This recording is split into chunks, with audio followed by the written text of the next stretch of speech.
Wow, thank you. It's an overwhelming night. I'm sitting on the same table as Bo Derek. Yep, I'm with you. You never think you're on a set, the director says, just ad-lib something, any famous woman that you just always thought back then was just your ultimate woman. Bo Derek came into my head, and there it was. I never thought for a second I would be sitting next to my wife opposite a table from the Bo Derek talking about fictitiously making out. But anyway, there's some fantasy in there. I think I've crossed off the list.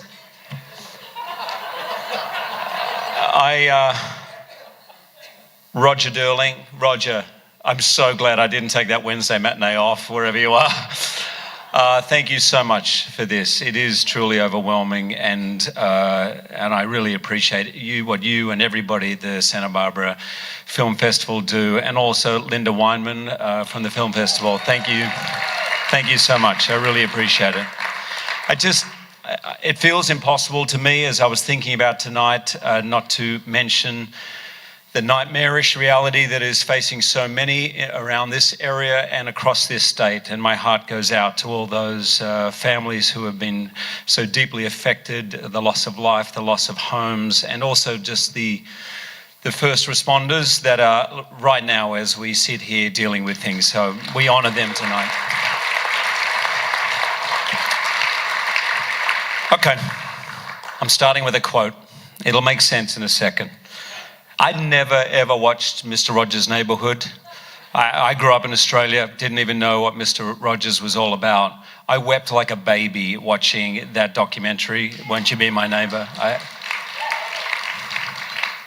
And I wrote this down. As I got to this point and I was crying, I was stopping the recording so I could write it down. Mr. Rogers said, and this was at a commencement speech or a graduation speech, I'm not sure which. From the time you were little, people have smiled you into smiling. People have talked you into talking, sung you into singing, loved you into loving. People have helped you all along the way. Some of them may be right here. Some of them may be far away. Some of them may even be in heaven. But deep down, you have always known they wanted what was better. They wanted what was best for you.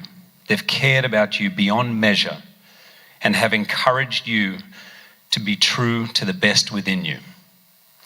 I heard this quote, I wrote it down, and the speech that I was writing for this, I ripped up because I didn't come into this business. My first job was 26. I did not come in fully formed.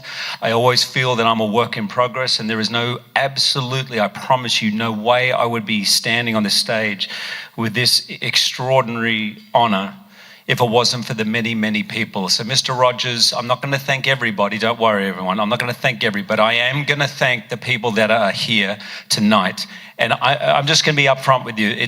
This is going to be long. It's going to be long. It's going to be longer than it should. I've hosted the Oscars. I've hosted the Tony Awards 4 times. I know what makes a great speech, and this is going to be too long. I'm going to do all the things you're not meant to do. I'm going to list names. Yes, my lawyer is included in that because he's the greatest. Yeah, Saloni. And he's my friend. I'm going to do a lot of the things you're not meant to do, but there's no orchestra going to play me off. So sorry, you have to deal with it. J.K. Simmons, Ben Mendelsohn, I just love you guys. You know, I'm a big believer in the philosophy. If you want to get better at tennis, you play with people who are better than you. Well, there's no 2 greater examples in my acting life than J.K. Simmons and Ben Mendelsohn. I think are 2 of the greatest actors alive. And working with you, I mean this. I have learned so much, because the great thing you learn as an actor is when you're working with great actors, it's so easy to be good. It's just easy. They make you better than you really are. So I honor you and I thank you. And what you said tonight was absolutely brilliant. Jason Reitman. Yeah. You have taught me so much on so many levels about the art of filmmaking, about the art of storytelling, the art of collaboration, about decency, about how to make choices that are true, making things for the right reason. You saw a performance in me and believed in me in a way that I was not sure about. And the experience of working with you has taught me so much about being honest, sharing my vulnerabilities. I always thought prior to working with you, my job, if I'm the lead in the film, is like a quarterback, right? You don't tell Bill Belichick when there's 2 minutes to go, yeah, I'm not feeling that great about this one, Bill. I'm sure it'll be okay, but I got to be honest, I'm just not feeling it. I feel a little nervous. So I carried that for many years, and Jason's the first director I can honestly say that not only could I share it with him, but feel absolute confidence that no matter where we had to go, we were going to get there. My friend, yeah, he's one of the greats. I hope we get to work together again. JK, you've done 9 films with Jason. I've done 1, so maybe just take the bench for a little bit if that's all right. Maybe I could do the next 6 or 7. We'll work it out. Okay, thanks. We'll swap around. I'm going to mention Duncan Millership, who is over at that table. I'm so glad the Rams-Chiefs game is finished because now I got the attention of my guys over there. Duncan Millership was Deb's and my assistant 18 years ago, way before he got into the agenting business, and he is now an integral part of my team. There you are, Duncan. Integral part of my team as an agent at WME, and I love you, and I thank you so much for all you do for me and for Deb. Sloaney is my lawyer and is one of my best friends, and we've worked together for 17 years. You are a man of integrity. You always have my back in every single way. And yes, if Ryan Reynolds is coming to fight me, I'm sending you out. Okay. Alan Neerob is here, and I want to mention Michelle Schweitzer, who are just the best in the business and somehow have convinced everybody that I'm a nice guy. I love you, and thanks for all that you do for me. We have a table here of people from Sony. Tom Rothman is not here, but Tom and Danny are here, to Daniel. And I also want to mention everyone at Bron, who's represented here by Aaron. And you guys and Sony believed in this film, particularly Aaron, who took the bet on this script, making a film that I think is important, that asks really important questions at a very important time, doesn't deliver answers. It's something I'm very proud of. And working with you guys is an absolute thrill, and I really, really appreciate everything you've done to support me and to support this film. I want to mention Helen Estabrook, who's a producer on this film. She has peerless intelligence, peerless taste, and peerless decency, and I certainly hope we get to work together again. I love you. You're awesome, Helen. I told you, it's going longer than it should. But I'm down to 3 very important people. I'm going to mention Kirk Douglas, who Deb and I we were lucky to have morning tea with Kirk and his wife Anne this morning. I met Kirk when I was doing a play, and I have a rule when I do theatre, I never go out afterwards. It's a blanket rule because I don't really know how to say no to some people, so I just say I don't go out with anyone. So word got back to me from my assistant, I told Kirk Douglas that you're not going to go out with him after the show. And I said, you what? You told who? He said, oh yeah, Kirk's coming to the show this weekend and he wanted to go out to dinner with you. And I told him no. I said, right, I'd really like you to call Kirk, who was 95 years of age, and tell him I just might be able to muster up enough energy to go out with him that night. Well, as a young actor, I used to listen to a cassette tape as I drove to my acting school each day back and forth, and I listened to his story that was being narrated. He, for me, was the North Star of actors, him and Paul Newman, a movie star. When he turned 100, Steven Spielberg said at his birthday celebration, he said, I've worked with the best people in the business, honestly the best, but I've only met one movie star in my entire life, and that is Kirk Douglas, because when Kirk Douglas is on the screen, I cannot look away.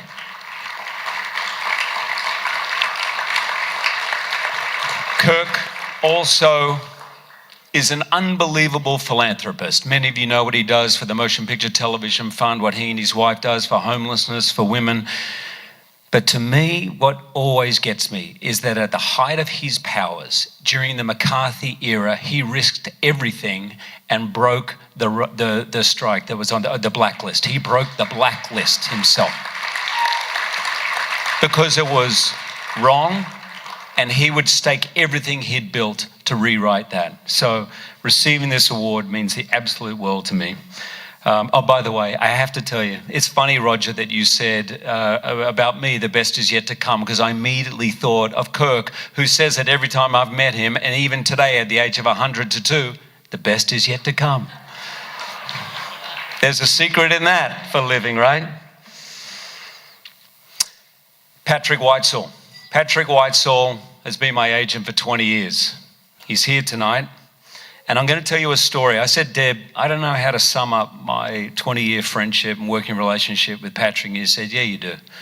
Tell him the story of when you first met and when you got X-Men. I said, okay. I've never told this story before. So you heard a little bit from Jason that someone else got the part. It was about a 6-month process for me actually getting the part. You know the ending of the story, I get the part, right? So, but what you don't know is that in those final 2 or 3 auditions, it was about a 2-week period or a week, something like that. We were in LA, Deb and I, to actually start proceedings on adopting our child, Oscar, and we were doing that in Los Angeles. So we'd flown in from Australia. I was due to start a film 10 days from then. The director of the film cast me in my first ever movie, and he was doing another small movie, and he asked me to be in it. It wasn't a lead role, it was a small role. Of course I said yes. There was no contract. There wasn't even a handshake. You know, my mate says we've been in a movie, and I said, yeah, great, I'll be in. So as all this was happening with X-Men, and it was going further and further down the line, it was getting more and more serious. We were doing deals in case I got the part. My new agent of the time, Patrick, was only about 6 months, and this was the first audition I'd had. So we'd never really been in the cauldron of a deal before. I get the part, and I ring, and Patrick said, hey man, you got it.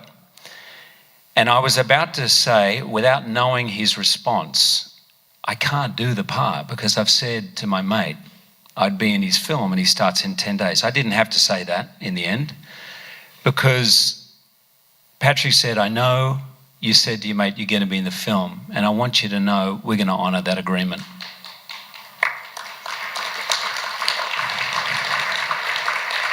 And I'll never forget this. He said to me, he goes, no amount of success is ever worth that moment where 5, 10, 15 years from now, you walk into a room and across the room, other side of the room, is the guy who gave you your first job and you can't look him in the eye. And I said, I really want to do X-Men. On every level, it's a better role, it's a better everything. And he said, yeah, but you gave your word. And I said, yeah. And he said something else. He said, where you want to get to in life is never as important as the way you want to live your life. And Patty, you'll remember this night as well as I do. He rang up the director. We were up till 3 o'clock in the morning. Deb and I were waiting by the phone. At 3 o'clock in the morning, Patty rang me and said, guess what? You're doing X-Men. He's recast it already. And he had happily moved on. But in that moment, and those 8 hours, I think, of negotiations, probably, that's when I knew not only is Patrick Whitesell a great agent, he's a great man. It's the luckiest thing of my career, and I would not be standing here, and half the things I've done in my career would I have done if it wasn't for you, Patty. I love you, man.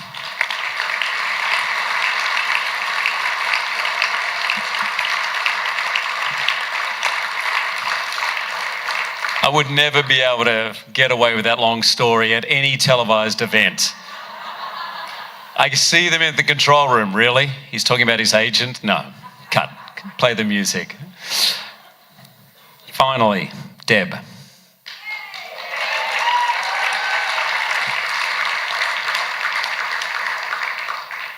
You know, you have taught me that life is actually never defined by the highlight reels, even though, by the way, I love the reels. Thank you so much. Whoever put those together, I was like, wow. Except for the Bo Derek scene. We could have missed that one today. But you really have taught me that life is not defined by those. Life actually happens in between that. Life happens when the camera is not rolling. You've believed in me when I couldn't.